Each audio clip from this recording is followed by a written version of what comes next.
Hey there, savvy students. Welcome back to the channel, your ultimate guide to getting the most out of your Uber Eats experience. Today I'm going to show you how to add a student discount to your Uber Eats account using the website. Let's get started.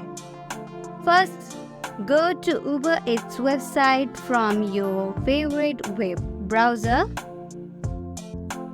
If you are not already logged in, go ahead and sign in. Once you are logged in, click on the three lines at the top left corner and click promotions. This will take you to the page where you can view, add promo codes and discounts.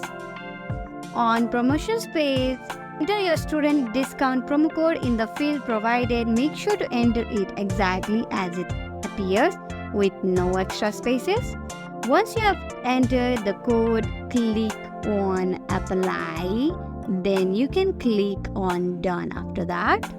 You can now see the student discounts listed in your promotions.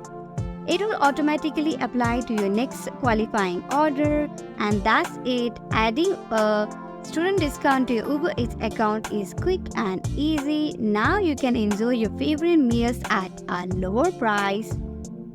If this video helped you out, give it a thumbs up and subscribe to the channel for more quick tips and tricks. Got questions? Drop them in the comments below. Thanks for watching and happy eating!